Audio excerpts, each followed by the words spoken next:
मणिपुर में पिछले 83 दिनों से हिंसा जारी है। इस बीच कुछ ऐसी वीडियो सामने आए हैं जिसने पूरे देश को दहला दिया है। इस वीडियो में कुकी समुदाय की 2 महिलाओं को निवस्त करके सड़क पर घुमाते हुए दिखाया जा रहा है। ये वीडियो पूरी दुनिया में चर्चा का विषय बन चुकी है। प्रधानमंत्री नरेंद्र मोदी ने भी इसकी निंदा की है। उन्होंने कहा है कि दोषियों को किसी भी हालत में बख्शा नहीं जाएगा। सुप्रीम कोर्ट ने भी इस मामले को स्वतः संज्ञान लिया है। चीफ जस्टिस DY चंद्रचूड़ ने केंद्र और राज्य सरकार को सख्त कार्रवाई का निर्देश दिया है। चीफ जस्टिस ने यहां तक कह दिया है कि या तो सरकार कार्रवाई करे, नहीं तो हम खुद इस मामले में हस्तक्षेप करेंगे। ऐसे में आज हम आपको मणिपुर में चल रही हिंसा की पूरी कहानी बताएंगे। कब और कैसे इसकी शुरुआत हुई, अब तक क्या क्या हुआ, कुकी समुदाय की दोनों महिलाओं को निवस्त करके घुमाने वाले कौन हैं, आइए समझते हैं। पहले प्रधानमंत्री मोदी और चीफ जस्टिस की टिप्पणी जान लीजिए। प्रधानमंत्री नरेंद्र मोदी ने मणिपुर हिंसा का जिक्र करते हुए आक्रोश व्यक्त किया। प्रधानमंत्री ने कहा, मेरा हृदय पीड़ा से भरा है, क्रोध से भरा है।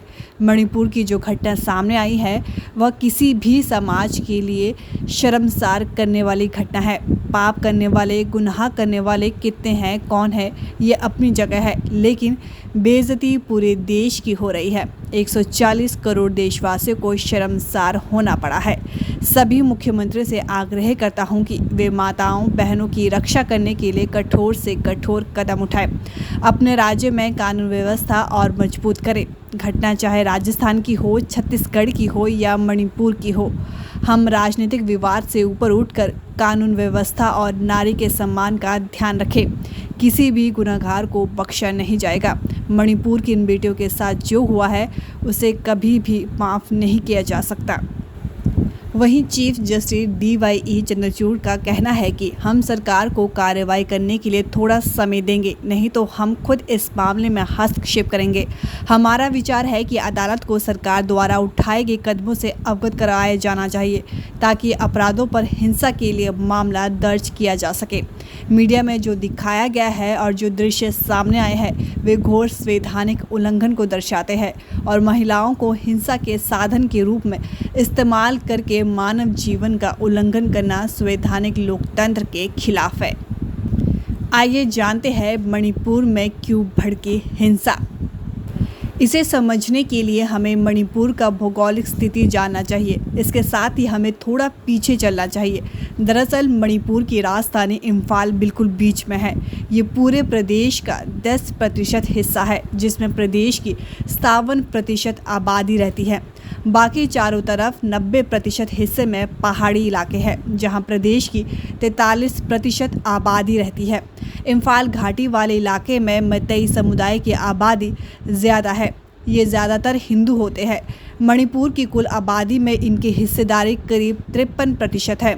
आंकड़े देखें तो सूबे के कुल 60 विधायकों में से 40 विधायक मैतेई समुदाय से है। वहीं दूसरी ओर पहाड़ी इलाकों में 33 मान्यता प्राप्त जनजातियां रहती हैं। इनमें प्रमुख रूप से नागा और कुकी जनजाति है। ये दोनों जनजातियां मुख्य रूप से ईसाई है। इसके अलावा मणिपुर में 8% आबादी मुस्लिम और सनमही समुदाय की है। भारतीय संविधान के आर्टिकल 371C के तहत मणिपुर की पहाड़ी जनजाति को विशेष दर्जा और सुविधाएं मिली हुई है, जो मैतेई समुदाय को नहीं मिलती। लैंड रिफॉर्म एक्ट की वजह से मैतेई समुदाय पहाड़ी इलाकों में ज़मीन खरीद कर बस नहीं सकता, जबकि जनजातियों पर पहाड़ी इलाके से घाटी में आकर बसने पर कोई रोक नहीं है। इसमें दोनों समुदाय में मतभेद बड़े हैं। आइए अब जानते हैं हिंसा की शुरुआत कब हुई।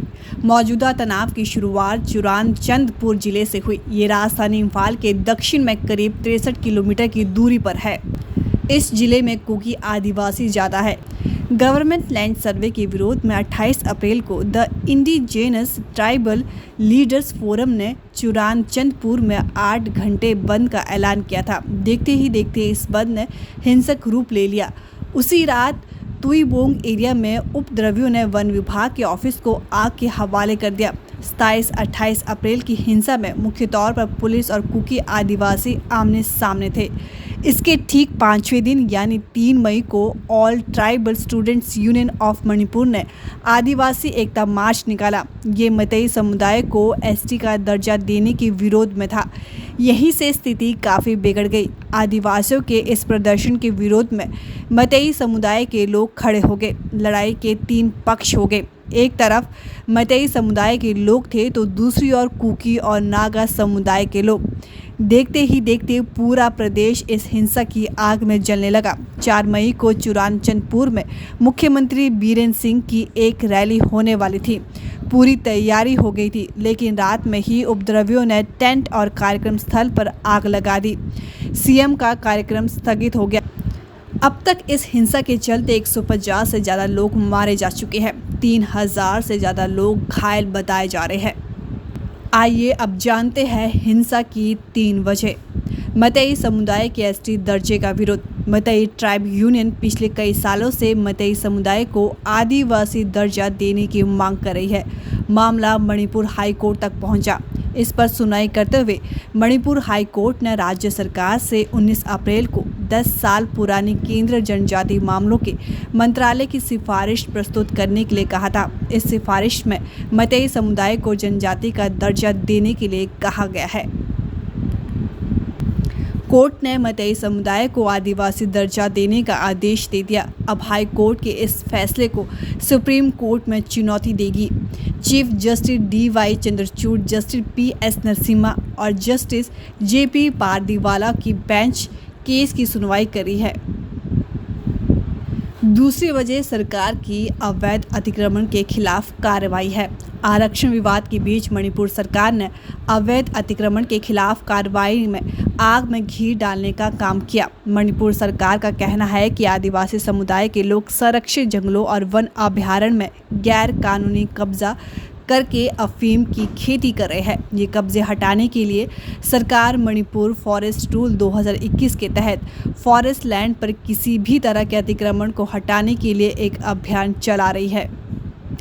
वहीं आदिवासियों का कहना है कि ये उनकी पैतृक ज़मीन है। उन्होंने अतिक्रमण नहीं किया, बल्कि सालों साल यहाँ वे रहते आए हैं। सरकार के इस अभियान को आदिवासियों ने अपनी पैतृक ज़मीन से हटाने की तरह पेश किया, जिससे आक्रोश फैला।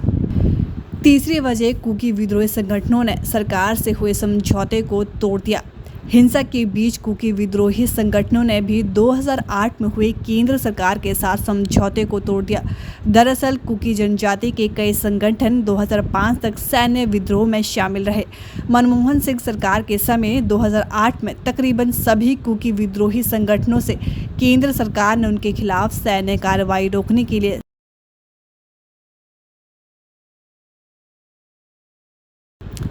सस्पेंशन ऑफ ऑपरेशन यानी SOS एग्रीमेंट किया। इसका मकसद राजनीतिक बातचीत को बढ़ावा देना था। तब समय समय पर इस समझौते का कार्यकाल बढ़ाया जाता रहा, लेकिन इसी साल 10 मार्च को मणिपुर सरकार कुकी समुदाय के 2 संगठनों के लिए इस समझौते से पीछे हट गई। ये संगठन है जोमी रेवोल्यूशनरी आर्मी और कुकी नेशनल आर्मी। ये दोनों संगठन हथियारबंद है। हथियारबंद इन संगठनों के लोग भी मणिपुर की हिंसा में शामिल हो गए और सेना और पुलिस पर हमले करने लगे। आइए अब जानते हैं महिलाओं को निवस्त्र कराकर घुमाने का आरोप किन पर लगा है। रिपोर्ट्स के मुताबिक वायरल वीडियो में जिन 2 महिलाओं को निवस्त्र करके घुमाया जा रहा है वो कुकी समुदाय की है।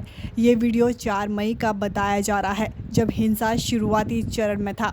महिलाओं को निवस्त्र कर घुमाने का आरोप मतई समुदाय के लोगों पर लगा है। इस मामले में पुलिस ने अज्ञात हथियारबंद बदमाशों के खिलाफ थोबल जिले के नोकपोक सेकमाई पुलिस स्टेशन में अपहरण, सामूहिक दुष्कर्म और हत्या का मामला दर्ज किया है। उधर मणिपुर के मुख्यमंत्री N बीरेन सिंह ने भी इस मामले की जांच के लिए अलग टीम गठित कर दी है। केंद्र सरकार ने भी राज्य सरकार के इस मसले पर रिपोर्ट मांगी है। केंद्रीय महिला एवं बाल कल्याण मंत्री स्मृति ईरानी ने भी मुख्यमंत्री से इस मामले में बात की है।